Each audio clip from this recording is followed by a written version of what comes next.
Kamen Rider Kiba es una serie especial, pero ante todo es una obra única. El estilo que tiene es despampanante en personalidad frente a muchos anteriores trabajos de la franquicia. La primera fase de la era Heisei en Kamen Rider se caracterizaba por tener series demasiado experimentales. Tenían bastantes libertades creativas para crear cosas diferentes. Tuvimos series lineales y crudas, como ligeras y episódicas. Tenías protagonistas bondadosos, maleducados e incluso un protagonista que ni siquiera era un Kamen Rider. Sin embargo, por más cambios y cambios que desvelábamos con el pasar de los años y con nuevas series, vimos que estas, si bien tenían narrativas únicas y especiales, en realidad era poco el trabajo que se le dedicaba a su apartado artístico. Y no estoy hablando de diseños, sino de la identidad que tenía la serie a la hora de expresarse.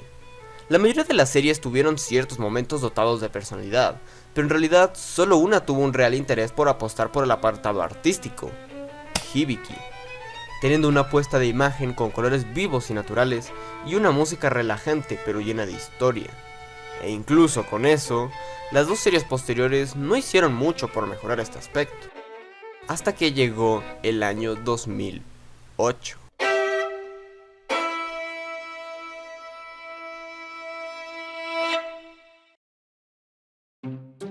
Este es Wataru Kurenai, un chico demasiado tímido que tras 22 años de la desaparición de su padre está destinado a transformarse en Kiba para pelear contra los monstruos de cristal llamados Fangayas, una raza con la que su padre luchó años atrás. Como dije anteriormente, la primera fase de la era Heisei se distinguía por ser experimental narrativamente hablando, y esto se expone fácilmente con esta serie, pues la manera en que está construida es una en la que se rota la historia constantemente entre los años 2008 y 1986, y podemos ver de forma consecuente dos historias, la de Wataru y la de su padre. Si bien es impresionante la idea de fijar esto como un método narrativo, su ejecución está ok. La serie juega bastante bien entre los lapsos de tiempo para establecer lo que ocurrirá en ambas eras. Me atrevería a decir que ninguna de las dos se siente floja en el ámbito histórico, pues ambas proponen hechos que se conectan de manera fluida con la era contraria. Lamentablemente, esta idea, por más en historia que esté bien ejecutada, en narrativa tiene un error garrafal. Pero hablaremos de eso más adelante, ya que en este momento es hora de hablar de los personajes. Si alguien me pregunta qué es lo que realmente caracteriza a Kiba en su manera de contar su historia, son sus vínculos. Padre e hijo, madre e hija, amigos, noviazgos, amantes, razas incluso. Esto es lo que realmente distingue a Kiba sobre otras, pues crea un especial énfasis en cómo los personajes se relacionan y evolucionan entre sí. Pues bien, claro que ya hemos visto esto antes y actualmente en otras series, pero Kiba lo hizo de manera masiva. Wataru como protagonista me fascina, pues a diferencia de algunos, él realmente comienza desde lo más bajo de su propio ser. No solo es retraído y débil, sino que auténticamente es alguien a quien le falta crecer, y su propio desarrollo es forjado por los lazos que lo unen con otros. Su primer amigo o su primer enamoramiento es como ver a un niño descubrir el mundo, lo cual hace realmente sencillo para el espectador encariñarse con él. Wataru, a la hora de desenvolverse en su historia, es un personaje que cae y vuelve a caer en la misma roca. Y comprendo que a muchos les parezca algo estúpido cuando un personaje aprende cosas para luego volver a caer en el mismo error, porque lo es, ya que al final de cuentas, en cómo está estructurado Kiba no hace más que enaltecer su aspecto humano.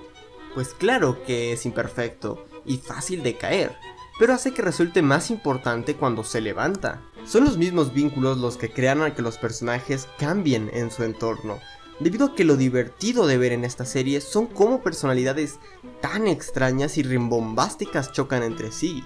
Nago es un ególatra engreído que se cree que es Chad, pero que en realidad es un demente por pelear, y lo ponen contra Megumi constantemente, que ni siquiera está cerca de ser mejor que él, pues es igual de egoísta y de personalidad estresante. Pero lejos de ser algo tedioso lo vuelve interesante. Y hablemos del elefante en la habitación. Otoya Kurenai como deuteragonista simplemente es magnífico. Funciona tanto como protagonista de su propia era, así como contrariedad de Wataru. Todo aquello que a él le falta lo tiene Otoya. Es carismático y extrovertido, pero ante todo es alguien que no se queda atrás a la hora de crecer.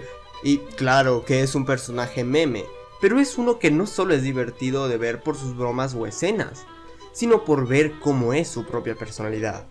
Porque así como es un chiste, es capaz de tomarse en serio. Y créeme, cuando lo hace, de verdad las escenas se toman en serio. Me encantó de inicio a fin su triángulo amoroso con Yuri y Jiro, y el vínculo que estos guardaban incluso tras acabar el dicho arco. Fue una buena decisión que estos no cortaran sus lazos, sino que se fortalecieron. Y es que a diferencia de algunas series en las que la propia trama es la que mueve a los personajes y los obliga a actuar, en Kiba, al igual que en pocas series de estas, son los personajes quienes hacen que la trama dé vueltas, y todo a base de vínculos entre personajes. Puede ser visto como bueno o malo, pues esto también causa que en mayor parte de la serie las peleas de la época de 1986 tengan poca trascendencia, ya que son irrelevantes que nunca logran vencer a un solo Fangaya más que en unas pocas ocasiones. Igualmente, crea que la serie a veces tiene sentido en unir o no las tramas entre ambas épocas, pues como tiene capítulos donde estas se unen para crear algo bien conectado y estructurado, sigue teniendo un par de capítulos horrendos donde se nota que por querer unirlos de manera apresurada, sale algo muy espantoso.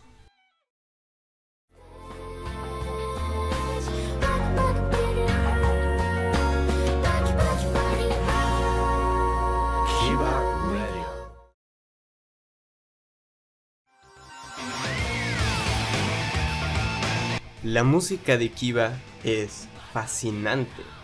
Los más grandes despliegues de personalidad están mostrados en este apartado, comenzando por lo obvio y lo que es más sencillo de apreciar, los insert songs.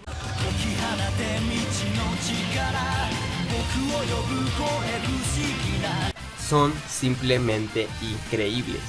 No sé a quién correspondió la idea de crear una banda enteramente dedicada a crear insert songs para Kiba. Ya había algo similar con Rider Chips cuando creó los insert songs de Kabuto, pero no se compara con el trabajo hecho por Tetra Fang. Esta fue una banda creada exclusivamente para la serie, durando un aproximado de poco más de un año hasta que se disolvieron para crear un álbum más. Entre todas las canciones que fueron creadas, el principal vocalista era Koji Seto, actor de Wataru Kurenai, pero incluso podías ver a otros actores interpretando canciones sobre sus personajes.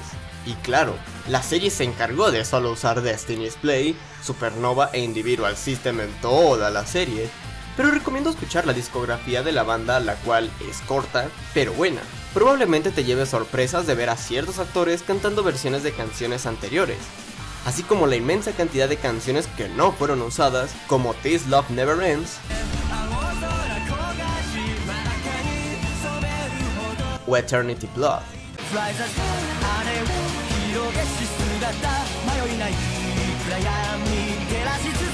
Pero sería ingenuo hablar de la música en Kiba mencionando únicamente a Tetra Fang.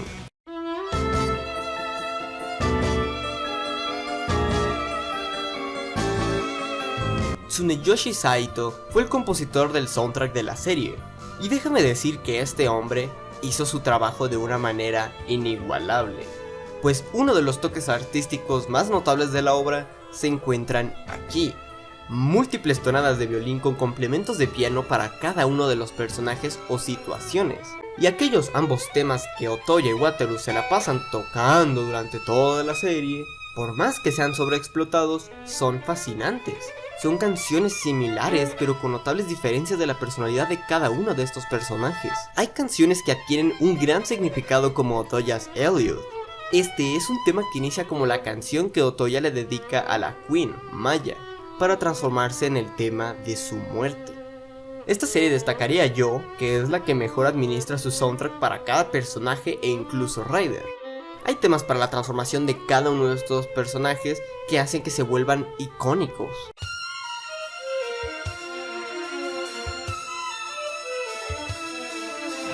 Si bien gran parte del soundtrack tiene un aura parroquial, logra combinarlo con el rock moderno japonés de los años 2000.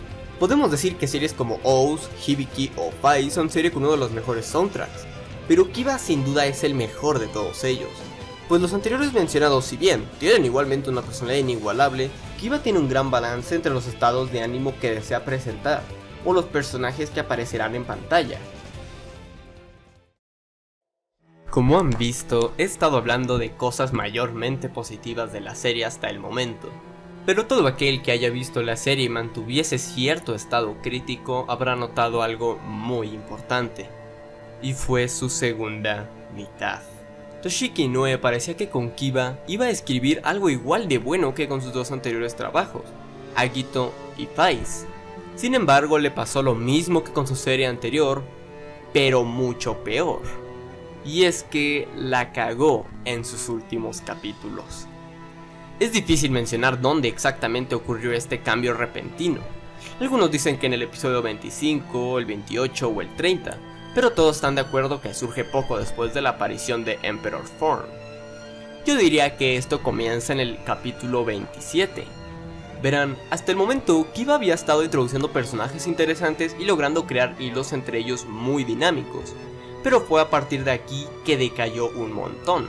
Para empezar, introdujeron los viajes en el tiempo, cosa que todos están de acuerdo que estuvo completamente de más, ya que solo entorpeció la historia de los personajes y era un elemento que no concordaba en lo absoluto con la serie.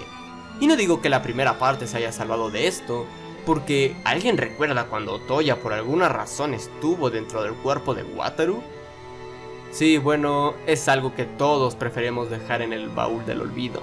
Por más problemas que tenga con las reglas de viajes en el tiempo de The-No, tengo que decir que incluso aquí fueron mejor trabajados, porque mínimo había una buena explicación a la propia historia de los viajes. No obstante, con Kiba se nota que esto de meter los viajes fue metido con calzador de último momento, con aquella puerta que sin ninguna razón aparente lograba hacer que una persona retrocediera al pasado. Pero esto no es lo único malo en esta segunda mitad, porque si no fuera suficiente con crear tramas y recursos narrativos estúpidos, la obra comenzó a dejar de lado al cast secundario. Verán, la segunda parte de la serie es mala, pero conserva personajes interesantes y con conceptos aún más. Todos aquellos personajes de los que dejé de hablar hace unos minutos, como Wataru, Taiga, Otoya, Yuri y Maya, son los únicos personajes que se mantienen fieles e interesantes como en sus primeros capítulos. Es más, la única razón por la que los últimos capítulos no son al 100% malos es porque estos personajes se mantienen en un buen hilo. El segundo triángulo amoroso de Otoya es bastante bueno, se mantiene interesante y crea buena química. Te deja ver que no todo en el amor es como se ve siempre. Maya y Otoya, sin importar lo que otros digan, se mantienen con cierta dinámica especial, como si se comunicasen en un mismo lenguaje hablado y corporal, al mismo tiempo que la enemistad de Wataru y Taiga inicia bastante bien, como un duelo de hermanos constante que va escalando de poco a poco con demasiados tropiezos y levantes. Y bueno, ha notado que no he mencionado a Mio, y es porque ella junto a todo el demás reparto se fueron hacia abajo. No me enredaré, aquello que hizo que los últimos capítulos de Kiba fueran horrorosos en parte, fue porque abandonó completamente la intención de crear un buen desarrollo para sus personajes secundarios. Créeme, hay buenas ideas, como hacer que Nago y Megumi se enamoren o hacer que Mio asuma su rol como Queen y comenzar a conspirar contra Taiga. El problema es que aunque sean buenas ideas, se queda en eso. Nago y Megumi en un principio eran personajes que se odiaban, y la idea de que se enamoraran me tomó por sorpresa en el último capítulo, porque estos dos a partir de cierto punto dejaron de odiarse de la nada, actuaban como amigos de un instante a otro. ¿Y me estás diciendo que ahora se van a casar? Lo mismo ocurre con Mio, quien de ser una chica demasiado tímida e incapaz de rebelarse contra los humanos, en un instante ya mata a los Fangayas y busca que Wataru asesine a Taiga, al punto de ella misma apuñalarlo. Y no digo que estas sean malas ideas, sino que están creadas de la nada. De un episodio a otro el cambio surge. Y así continuamos bastardizando a los personajes. Kengo, quien era amigo de Wataru, se vuelve un badass y edgy, que no tiene nada que perder y se vuelve rudo. Y aún peor, vuelven un personaje meme a Nago. ¿Cómo demonios haces que Nago sea un meme? Y estoy hablando de un meme que se basa en ridiculizarlo contra Kengo. Con Megumi se vuelve ahora un personaje olvidable y aburrido, el cual se dejó al aire toda posibilidad de idea de crear algo interesante con ella. Los fangayas importantes y los episódicos pierden toda la personalidad que tuvieron, dejando de ser exóticos y memorables a ser alguien solo que esté ahí para que sean asesinados. Y la serie ni siquiera le importó por hacer algo relevante con Shizuka, y mucho menos sondear por el hecho que sentía atracción por Wataru. Shima se explicó que llegó a torturar mentalmente a Taiga, pero nunca se explica del todo y lo vuelve en un fangaya, concepto que hubiera sido interesante por su odio hacia ellos, pero que finalmente lo vuelven a ser humano. Introducen a Dark Kiba, quien fue el Kiba anterior, pero no hay nada de interesante con él más allá de ser un edgy y un cook, y más allá de verlo como alguien intimidante se ve como lo contrario, ya que en todas las peleas que hace no derrota un solo enemigo. Todos huyen o pierden la pelea, lo cual hace restarle interés o credibilidad. Y con todos los personajes secundarios de la serie se hace lo mismo. Tienen interesantes ideas como matar a Mio, revelar que Maya era la madre de Wataru y que Taiga era su hermano y más y más. Pero una vez el plot twist está hecho, no pasa nada realmente interesante. Los personajes empiezan a aceptar los cambios demasiado rápido. Con más personajes estúpidos, más viajes en el tiempo, se llega a los últimos capítulos. Y hay que decirlo claro, la mayoría de estos problemas, como se dieron cuenta, surgen en el 2008, la época principal. Y es que si nos quitamos de encima que Dark Kiba es un mal personaje y que Wataru viajó al pasado por una razón, realmente esta parte de la historia es rescatable. El episodio 46 se le da una hermosa y triste melancólica despedida a Otoya, dando prácticamente fin a la historia de 1986. Y créeme que duele fuerte. Las despedidas se sienten porque aunque sabes lo que pasará, duele ver cómo se va yendo poco a poco. En el capítulo 47 y 48 se crean hilos de Taiga y Wataru haciéndolos estar juntos de nuevo, y todo iba para el final, donde por puro relleno y para tener un final boss, reviven al King, y todo iba a ser un final meh dentro de la franquicia, hasta que ves que el capítulo aún le faltan 5 minutos para terminar.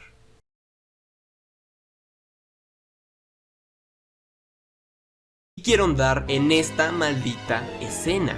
Ni siquiera voy a hablar de que se trata de la boda de Nago y Megumi que surge de la nada, sino el maldito cliffhanger de los últimos momentos, donde se nos pone al supuesto hijo de Wataru y nos dicen de la existencia de los neofangayas. ¿En serio debo de explicar todo lo mal en esta escena? Nos introducen un montón de cosas nuevas en la escena final del último episodio. De verdad me pregunto qué se planeaba al momento de realizar esta escena. ¿Por qué no dejarlo como una boda normal? Desconozco si se planeaba hacer algo con esto, pero de un final que pudo ser meh, terminó siendo horrible.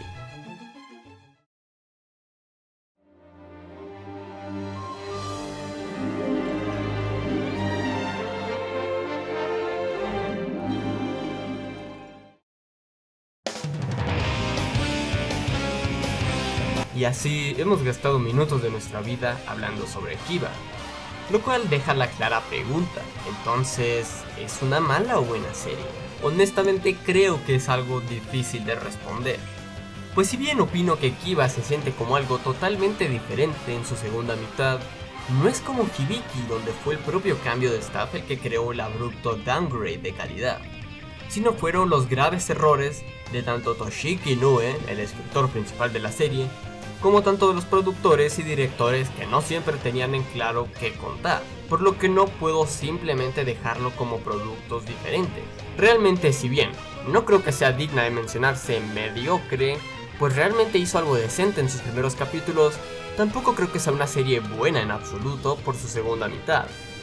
Y creo yo que tiene una calificación de 5 de 10 en la escala de Kamen Rider. Es promedio y no más. Honestamente es una de mis series favoritas y sin embargo no es una serie que recomendaría realmente.